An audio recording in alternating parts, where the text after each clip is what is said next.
Hi, welcome to Abi's natural. இன்றைக்கி நம்ம எதை பற்றி பார்க்க போகிறோன்னா, என்னது இன்றைக்கி சண்டேவா? வாரம் முழுக்க வேலை செஞ்சுட்டு சண்டே ஒரு நாள் மட்டும்தான் ரெஸ்ட்டு, இன்றைக்கி மார்னிங்காக நம்ம தான் வந்து டிஃபன் செய்யணுமா அப்படின்னு நினச்சி நீங்கள் ஃபீல் பண்ணுறீங்கன்னா, அப்படின்னா இந்த வீடியோ உங்களுக்காக தான். உங்களுக்காகவே உங்கள் மினிட்ஸில் ரெடி டு குக் ப்ராடக்ட் நிறைய நாங்கள் தயார் பண்ணிகிட்டு இருக்கோம். இது வந்து பார்த்தீங்கன்னா வரகு பொங்கல் மிக்ஸ், இதே மாதிரி குதிரைவாளி பொங்கல் மிக்ஸ், சாமி பொங்கல் மிக்ஸ், திணை பொங்கல் மிக்ஸ் அப்படின்ட்டு 4 வெரைட்டி நாங்கள் ரெடி ப்ராடக்ட் தயார் பண்ணி கொடுத்துட்ருக்கோம். இந்த பொங்கல் மிக்ஸை பார்த்தீங்கன்னா சிறுதானியங்களை ஆல்ரெடி நாங்கள் வாஷ் பண்ணி காய வச்சு அந்த சிறுதானியத்தை வறுத்து சிறுபருப்பையும் வறுத்து நாங்கள் பேக்கிங்குள்ளே வச்சுருக்கோம். இதில் வந்து தாளிக்கிறதுக்கு உண்டான முந்திரி, மிளகு, சீரகம், கறிவேப்பிலை இதுவும் நாங்கள் தனியாக சின்ன பேக்கிங்கில் வச்சுருக்கோம். இதில் இருக்கிற பொங்கல் மிக்ஸ் பார்த்தீங்கன்னா 1 கப் அளவுக்கு வரும். 1 கப் அளவுக்கு நீங்கள் போட்டிங்கன்னா 5 கப் அளவுக்கு தண்ணி ஊற்றி உப்பு போட்டு நீங்கள் குக்கரில் ஒரே விசில் விட்டால் போதும். 10 நிமிஷத்தில் டிஃபன் ரெடி ஆகிடும். உங்களுக்கும் சண்டேயில் வந்து ஈஸியாக பிரேக்ஃபாஸ்ட் ரெடி பண்ண மாதிரி இருக்கும், சட்டுன்னு வேலை முடிஞ்ச மாதிரி இருக்கும். உடனே அதில் கொடுத்துருக்க தாளிக்கு கொடுத்துருக்கிற எல்லா இன்க்ரீடியண்ட்டை வச்சு நீங்கள் 10 நிமிஷத்தில் டிஃபன் ரெடி பண்ணிடலாம். ஸோ காலையில் சண்டே மார்னிங்கில் உங்கள் ஃபேமிலிக்கு ஹெல்த்தியான ஃபுட்டு செஞ்சு கொடுத்தா மாதிரி இருக்கும், உங்களுக்கும் வேலை ஈஸியாக முடிஞ்ச மாதிரி இருக்கும். ரெடி பண்ணலான்னு பார்க்கலாம்.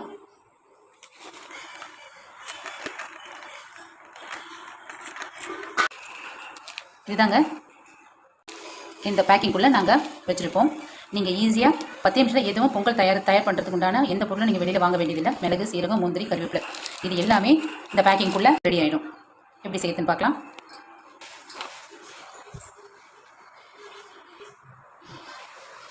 பாருங்கள், உள்ள சிறுபருப்பெல்லாம் ஆட் ஆகிருக்கு. அது ஜஸ்ட் நீங்கள் வாட்டர் மட்டும் ஆட் பண்ணி உப்பு போட்டு குக்கரில் விசில் விட்டால் போதும், பொங்கல் ரெடி ஆகிடும்.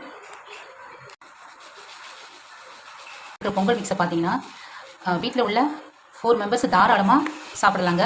என்னடா இது அளவு கம்மியாக இருக்கே, நம்ம எல்லாருக்கும் 4 பேர் வீட்டில் சாப்பிட்றதுக்குன்னு நினைக்காதீங்க. உண்மையிலேயே 4 பேர் வந்து தாராளமாக சாப்பிட்லாங்க. அதுவே கொஞ்சம் வந்து எப்படியும் தீர்ந்து போயிடும். இப்போ பார்த்தீங்கன்னா நான் இதில் வந்து கொஞ்சம் ஸ்டாப் பண்ணிட்டேன். ஏன்னா நான் வந்து 3 பேருக்கு தான் நான் இப்போ பொங்கல் மிக்ஸை செய்ய போகிறேன். எங்கள் ஹஸ்பண்ட் வெளியில் போயிருக்காங்க. பசங்க 2 பேருக்கும் எனக்கு மட்டும் தான் செய்ய போகிறேன். அதனால் நான் கொஞ்சம் வந்து இதில் பேக்கிங்லேயே ஸ்டாப் பண்ணிட்டேன். இப்போது இந்த அளவுகள் மட்டும்தான் நான் வச்சு செய்ய போகிறேன் பொங்கல் மிக்ஸு.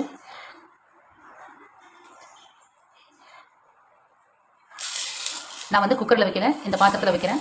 எவ்வளோ ஈஸியாக சட்டுன்னு வேலை முடிய போகுதுன்னு பாருங்கள்.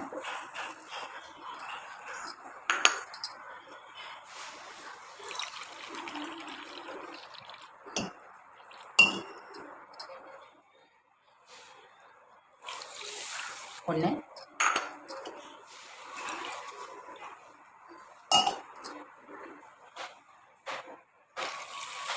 2,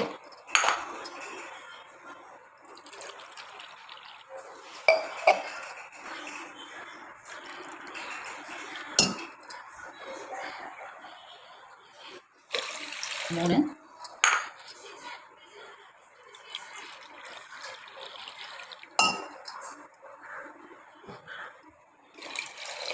5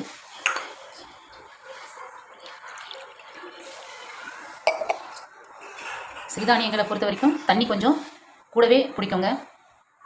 இது 5.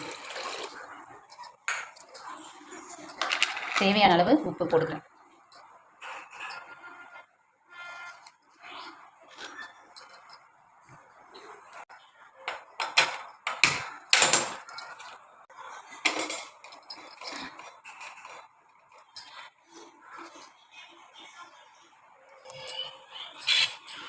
நான் எப்போவுமே வந்து பொங்கல் வேக வைக்கும்போது பெருங்காயம் ஆட் பண்ணிப்பேன். நீங்கள் வேணும்னாலும் ஆட் பண்ணிக்கோங்க, இல்லை நீங்கள் தாளிக்கும் போது ஆட் பண்ணுறதா இருந்தாலும் ஆட் பண்ணிக்கோங்க.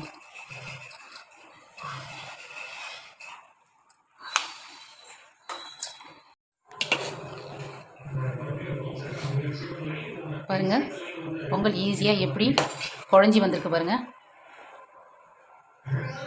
நீங்கள் குக்கரில் வச்சிங்கன்னா 10 நிமிஷத்தில் பொங்கல் ரெடி ஆகிடும்.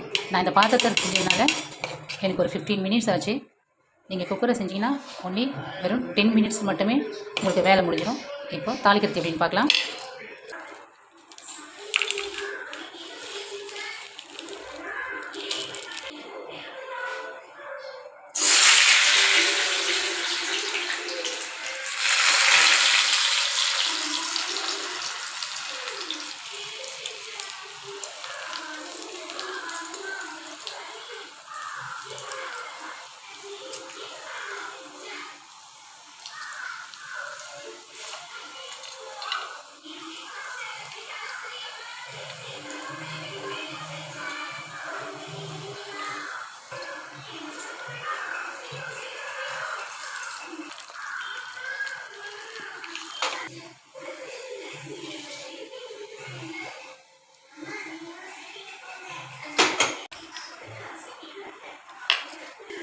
ஃபைனலி வரகு பொங்கல் ரெடி.